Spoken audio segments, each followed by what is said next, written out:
Well, thanks for joining in for this week's edition of Climate Friday newsletter. Meteorologist John Burchfield here. And January is well over halfway done now, but we're going to be talking about where's the snow. In last week's edition of Climate Friday, we discussed how unusual it was to go through over half of the month of January with zero measurable snowfall. So we'll keep you up to date this week and answer the question, will we see a flip in the weather pattern that could bring us some back half winter snowfall come late January and February? We're going to be answering those questions and also delving into the link between climate change, our winter weather, and the lack of snow that we have seen. Let's start things off by going through the running total of how much snow and how much rain we have seen this winter. Our snowfall total for the winter is still sitting at 1.6 inches, and that is the exact same number that it was 1 week ago. We have not gotten any snow this week, which is ironic because we've gotten several rain systems, and of course this week's had more of the feel of a springtime week with the chance for rain and even some thunderstorms.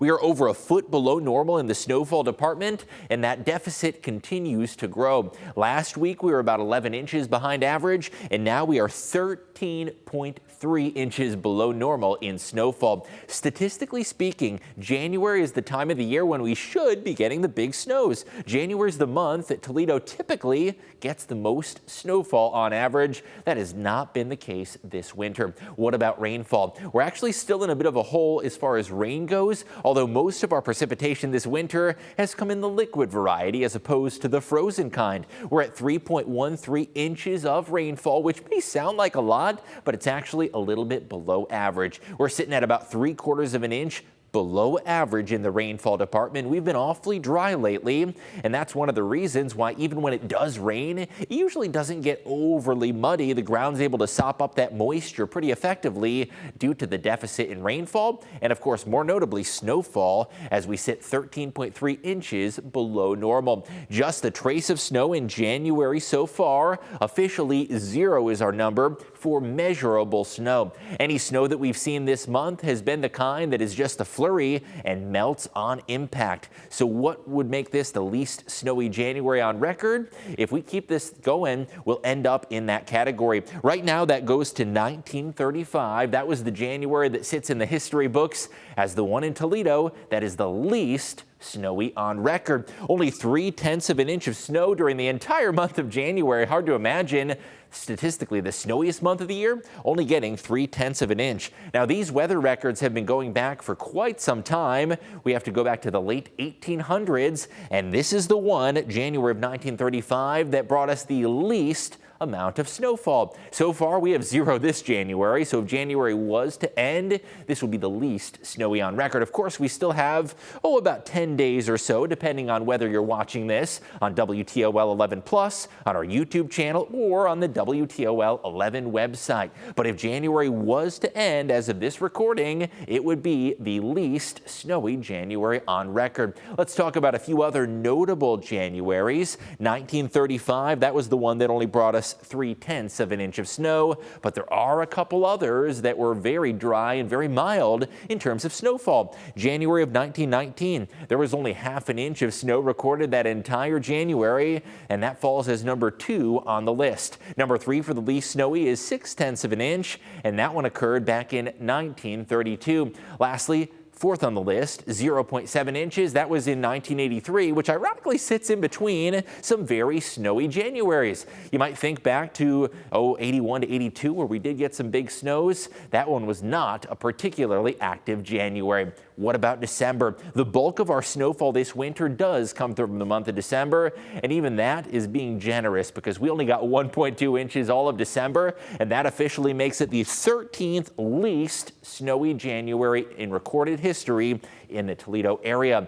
That is one of the least snowy Decembers on record, and of course January is poised to be one of the least snowy as well. Now, part of that has to do with climate change. We've seen rapid warming of the winter season in just the last decade alone, which 10 years, climatologically speaking, 10 years is not an awfully long time. We've warmed by 2 to 3 degrees in the last 10 years, and part of that has manifested itself on our winter weather. When we have warmer temperatures, a lot of the time, instead of getting snow, our temperatures are slightly above freezing, and that yields more of a rain event. Also, December is the month that has warmed the most. We've seen an increase of 3.1 degrees in just the last decade alone. Of all 12 months, December is the one that is the most affected by climate change. January is warmed by about 2 degrees, and that is partly to blame for our lack of snowfall this winter. Now, of course, La Nina also does play a role in the pattern of the jet stream. So far this winter, we've seen the influx of milder air coming from the south,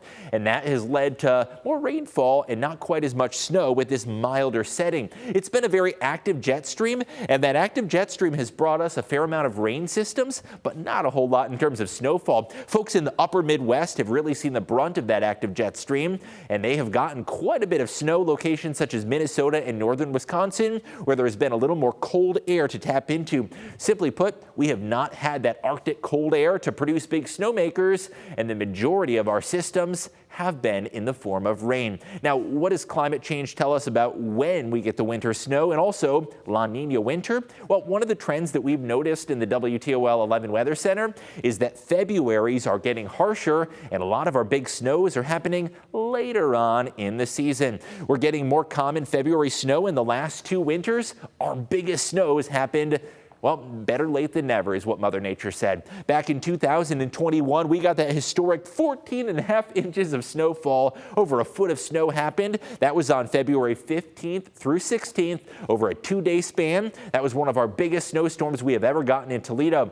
Additionally, we got 12.7 inches of snow. That was in 2022. So just last winter, we followed suit and we got another big time February snowstorm. That was on the 2nd and 3rd, again, a 2-day span in which we got snowed in, and you may remember those two very vividly. Now, that's not necessarily to say that this February we're going to get another foot of snow, but it's one of the trends that we have noticed is that winter is getting postponed a little bit. Instead of December and January like being harsh like it used to be, a lot of times that big snow is happening during February.